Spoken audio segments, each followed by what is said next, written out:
Fala rapaziada, aqui é Cícero Trum e hoje a gente vai falar sobre o campeão brasileiro de 84, o Fluminense. No começo dos anos 80, o Flamengo dominava o cenário nacional. Foi campeão do Brasileirão de 80, de 82 e também 83, e no ano de 81 ainda foi campeão da Libertadores e Mundial. No ano de 83, o Fluminense, para o segundo semestre, fez duas contratações que mudaram o time de patamar.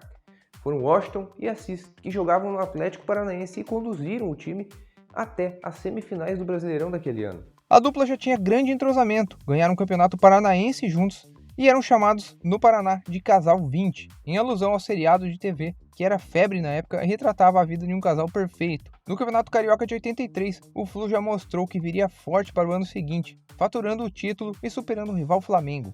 Chegou 84 e o Flu trocou de técnico, contratou o Carlos Alberto Parreira.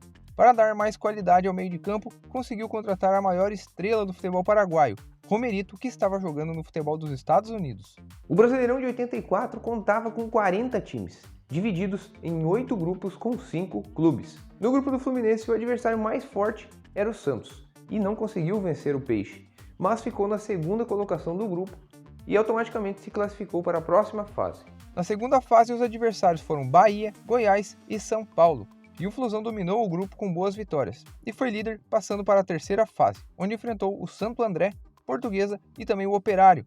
Nessa fase, o Flusão terminou líder novamente do grupo, invicto. Depois de tantas fases desnecessárias, começava então o mata-mata, e nas quartas o Fluminense encarou o Curitiba. Na ida no Paraná, o jogo terminou 2-2. Na volta o Maracanã viu um show do time carioca, que com o Casal 20 e Romerito fizeram 5-0. Nas semifinais, o Corinthians surgiu na frente do Fluminense, e o tricolor não tomou conhecimento do time paulista fazendo 2-0 na ida, no Morumbi. Na volta empatou por 0-0 e garantiu sua presença na final, onde encararia o rival Vasco da Gama, de Mauricinho, Arthurzinho e Roberto Dinamite. Foram dois jogos de grande equilíbrio, muitas chances perdidas e disposição demais dos atletas em campo. Os principais jogadores do ataque foram bem marcados, e o primeiro jogo decidiu o campeonato, quando o Flu venceu por 1-0 com o gol do paraguaio Romerito. Era a consagração do time que apresentou o melhor futebol e a coroação de um trabalho em grupo.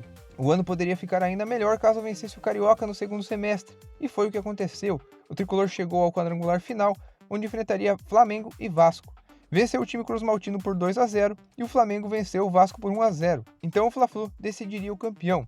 Carrasco do Flamengo, Assis marcou o gol do triunfo e deu à torcida um ano perfeito. Parreira escalava aquela equipe em um 4-4-2, que variava para 4-3-3 durante o jogo, já que Assis fazia uma função de meia de ligação que também podia ser confundida com a de segundo atacante.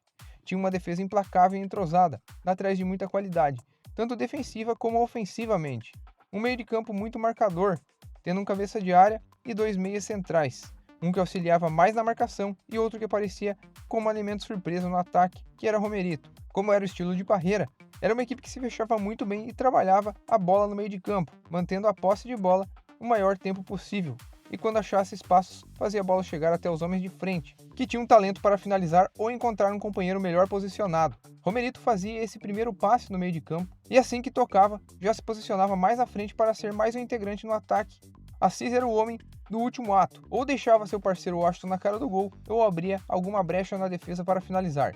Outra característica importante eram os lançamentos em profundidade e viradas de jogo, que pegavam os adversários desprevenidos muitas vezes. Paulo Vitor era o goleiro daquele esquadrão, segundo goleiro com mais atuações na história do Flu, ficando atrás apenas de Castilho.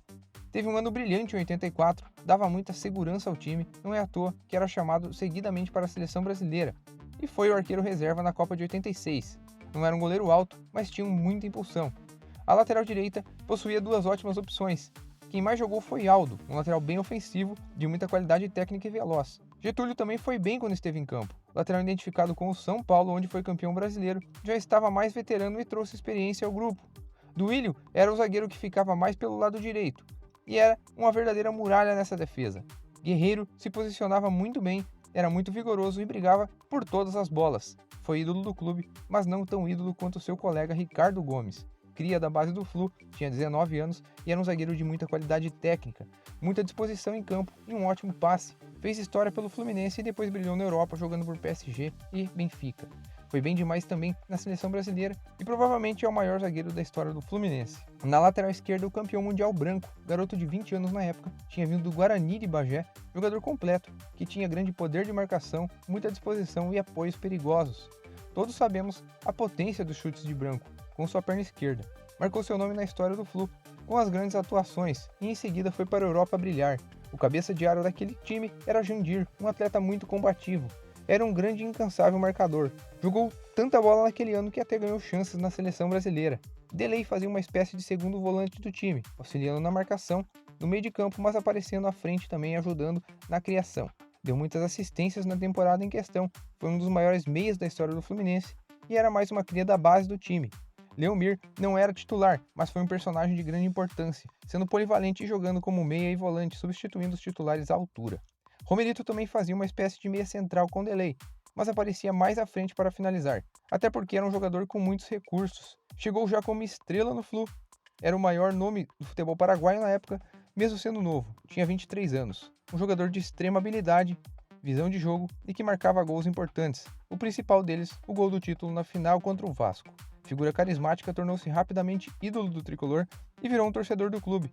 Eu mesmo já encontrei ele na torcida do Flusão e até tirei uma foto com ele, quando eu ainda tinha cabelo. Como meia ou segundo atacante, jogava Assis, atleta de grande visão de jogo, driblador e um grande finalizador. Era canhoto, mas chutava bem com as duas pernas e ainda cabeceava com muita eficiência. Um dos maiores ídolos da história do clube e carrasco do Flamengo. Tato caía mais pela esquerda, atuando em uma espécie de segundo atacante, ou ponta ao mesmo tempo, já que ficava bem deslocado para o lado esquerdo, um jogador veloz de muita habilidade, driblador e que tinha ótimo cruzamento.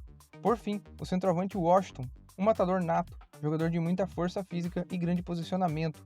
Além de bom cabeceador, ainda tinha uma impulsão incrível, fazia gols de todos os jeitos, anotou 118 gols ao todo com a camisa do tricolor, continuou bem até o final dos anos 80 no clube e até chegou à seleção brasileira. No ano seguinte, com a mesma base de time, o Fluminense foi novamente campeão carioca. Porém, na Libertadores e também no Brasileirão acabou caindo na primeira fase. Aos poucos o time foi se desfazendo, entrou em uma crise e precisou vender seus principais jogadores, em especial os meninos da base, aí que valiam muito dinheiro para o clube, e a equipe acabou amargurando um período muito grande sem conquistas. Depois do Carioca de 84, o Fluminense foi voltar a ser campeão só nos anos 90, mas o torcedor nunca vai esquecer daquele time carismático, de muita habilidade e jogadores talentosos que contava com o casal 20, Romerito, os garotos aí, Branco e Ricardo Gomes. Se vocês tiverem outra sugestão de time ou seleção, como eu sempre falo, é só deixar aqui nos comentários. Eu venho estudar esse time e no futuro a gente vai falar dele aqui no canal. Eu espero que tenham gostado desse vídeo e se gostaram eu peço que me ajudem se inscrevendo no canal e também curtindo este vídeo. Muito obrigado pela atenção, amigos, e um abraço.